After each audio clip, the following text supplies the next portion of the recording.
धनबाद खाद्यान्न हादसा और भूधसान पर गरमाई सियासत। बीसीसीएल कतरास एरिया 4 के अंगरपथरा स्थित अंबे आउटसोर्सिंग में हाल ही में हुए खाद्यान्न हादसे में 6 मजदूरों की मौत और पास के मुंडाधौड़ा बस्ती में भूधसान की घटना ने सियासत को गरमा दिया है, जहां सोमवार को भाजपा प्रदेश अध्यक्ष बाबूलाल मरांडी ने घटनास्थल का दौरा कर राज्य सरकार पर हमला बोला। वहीं मंगलवार को कांग्रेस की पूर्व विधायक अंबा प्रसाद ने मौके पर पहुंचकर मरांडी के आरोपों का जवाब दिया। अंबा प्रसाद ने कहा कि खाद्यान्नों में सुरक्षा की जिम्मेदारी केंद्र सरकार के अधीन चलने वाले डीजीएमएस की है। बाबूलाल मरांडी को राज्य सरकार पर आरोप लगाने के बजाय केंद्र की इन संस्थाओं से जवाब मांगना चाहिए। उन्होंने आरोप लगाया कि खाद्यान्न में सुरक्षा नियमों की खुलेआम अनदेखी की जा रही है। बेंच कटिंग नहीं होने और वर्टिकल स्लोप पर उत्खनन से हादसे बढ़ रहे हैं। इसके बावजूद बीसीसीएल और डीजीएमएस कोई कार्रवाई नहीं कर रहे हैं। उन्होंने कहा कि डेंजर जोन में बसे लोगों को सुरक्षित स्थान पर बसाना बीसीसीएल की जिम्मेदारी है, लेकिन आज तक यह काम अधूरा है। अगर आउटसोर्सिंग कंपनी जिम्मेदार है तो बीसीसीएल को उसे ब्लैकलिस्ट करना चाहिए। वहीं प्रभावित परिवारों ने आरोप लगाया कि भूधसान में उनके घर, मवेशी और सामान सब कुछ जमींदोज हो गया, लेकिन बीसीसीएल का कोई अधिकारी मदद के लिए सामने नहीं आया। उन्होंने सुरक्षित स्थान पर पुनर्वास की मांग की है। देखिए, सबसे बड़ी बात है, इतना बड़ा माइंस चल रहा है। माइंस चलाने के लिए कानून होता है। माइंस एक्ट 1952 है, माइंस रूल्स 1955 है, अभी जो रिसेंट का है 2017 का माइंस रेगुलेशन है। लेकिन कहीं पे भी आप नियम कानून नहीं देखिएगा कि कहाँ पालन होता है।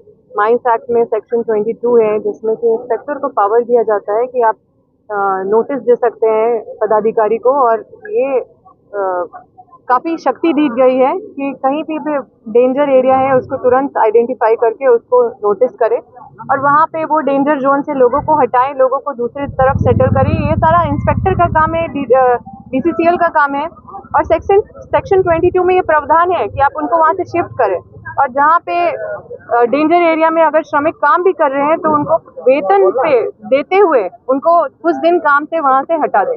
लेकिन ये सब चीज़ का उल्लंघन हो रहा है।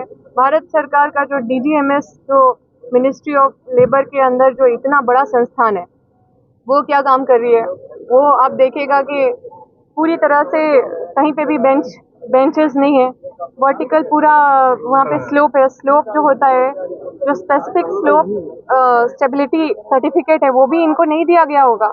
अब जब स्पेसिफिक स्लोप का जो स्टेबिलिटी रिपोर्ट है, वो अगर इनको वो सर्टिफिकेट अगर नहीं दिया गया है तो ये माइंस कैसे चला रहे हैं? और अगर दिया गया है तो ये कैसे दे दिया गया है? क्योंकि इनका तो पूरा ही मतलब वैसा है। यहाँ पे जो माइंस सेफ्टी सर्टिफिकेट है वो इनको मिला है क्या? डीजीएमएस ने दिया है क्या?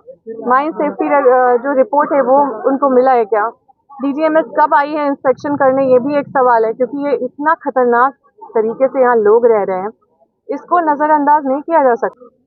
यही दुर्भाग्य है, इसलिए आज अम्बा को इतना दूर दूर चल के आना पड़ रहा है ताकि हम इनको ऐसे नहीं छोड़ दें। कोई अगर इस तरह का हालत में है, कोई अगर जादू महतो की तरह हालत में है, अगर कोई इतने लाचार बेबस है, इसलिए आज ज़रूरत पड़ा हमको अपने क्षेत्र से निकल के यहाँ पे आने का, अपने क्षेत्र से निकल के हर विस्थापित का सहारा बनने का हमको ज़रूरत पड़ा, क्योंकि इस पीड़ा को हम अंदर तक मतलब झिंझोर के रख दिया है और इसकी लड़ाई हम लड़ रहे हैं। निश्चित रूप से ये बीसीसीएल तो अपना पलड़ा झाड़ेंगे, वो बोलेंगे कि ये तो आउटसोर्सिंग का काम है, ये तो हमारा गलती नहीं है, लेकिन वो प्रिंसिपल एम्प्लॉयर है, उनकी जवाबदेही है। सबसे पहले तो बीसीसीएल के सारे पदाधिकारी जो संलिप्त हैं इन सब चीज़ों में, जिनकी लापरवाही से ये सारा घटना हो रहा है, उनके ऊपर कल्पेबल होमिसाइड का केस होना चाहिए, क्योंकि ये लोग के वजह से लोगों की जान जा रही है और ये जानबूझ के ये मतलब लोगों को मौत पे ढकेल रहे हैं।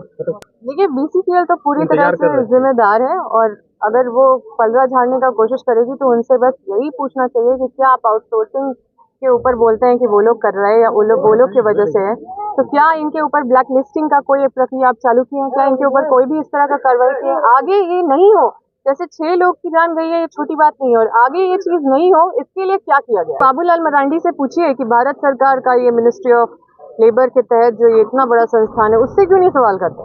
मतलब आप जब सवाल करने पे आएंगे तो पॉलिटिकल, आप फेयर होइए। डीजीएमएस की इतनी बड़ी गलती आपको नहीं दिख रही है? वो तो बोल रहे कोयला चोरी राज्य सरकार के कारण हो रहा है। तो बीसीसीएल क्या कर रहा है? बीसीसीएल किसका है? केंद्र सरकार से जुड़ा हुआ है। बीसीसीएल के जो पदाधिकारी है वो कहाँ से उनका चयन होता है? राज्य सरकार से कि केंद्र सरकार से? और ये प्रोजेक्ट कहाँ से आता है? राज्य सरकार से कि केंद्र सरकार? कौन चोरी कर रहे हैं? तो ये तो एक विषय जरूर है, ये भी गंभीर विषय है। चोरी तो नहीं होना चाहिए, पूरा तो माइनिंग माफिया भरे हुए हैं। अब वो कहाँ के हैं, किस पार्टी के हैं, हम नहीं जानते, लेकिन जो हम जानते हैं कि बीसीसीएल जो है ये दूध का धुला हुआ नहीं है, सारा चोरी तो यही करवा रहा है। इसके अंदर ही चोरी हो रहा है, इसके अंदर ही डीजीएमएस को कैसे ये मैनेज कर ले रहे हैं, कैसे डीजीएमएस चुप है, इन सब चीजों में खामोश है। इतना बड़ा मामला हो गया है, लोग की जान जा रही है और मतलब डीजीएमएस अभी भी खामोश है। तो चिन्ह नहीं है, ये तो सीधा सीधा आरोप है कि आप तो पूरा एकदम ये लोग को पूरा भ्रष्टाचार करने के लिए पूरा छूट दिए हुए हैं। देखिए, हम हर गलत चीज के खिलाफ खड़े रहेंगे और ये जो बीसीसीएल है ये प्रिंसिपल एम्प्लॉयर है, इसके अंदर जो भी आउटसोर्सिंग आती है उसके बारे में क्या ही आप लोग सब जानते ही है सारा कहानी। लेकिन मेन जो है कर्ता धर्ता जो बीसीसीएल है उसको जो देखना चाहिए वो अपनी जिम्मेदारी से पीछे है और सब पे कार्रवाई होना चाहिए, चाहे वो आउटसोर्सिंग कंपनी हो, चाहे बीसीसीएल के पदाधिकारी हो, और इन सबको जेल में डालना चाहिए। ये सब जेल जाने के योग्य है, ये लोग के ऊपर एकदम कड़ा केस बनना चाहिए।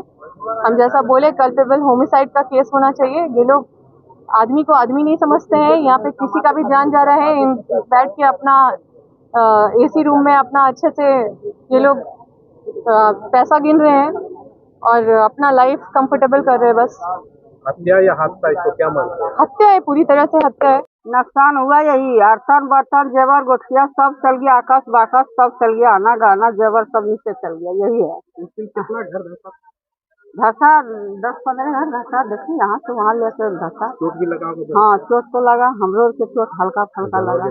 हाँ, गाय गिया, बच्चा गिया, हाँ दूध वाला गिया, 3 ठो गिया, मगर एगो निकल गया, झूठ का है बोलते। तो नुकसान हुआ ना। कितना का गाय? ये गाय को दाम है 80-90 हजार।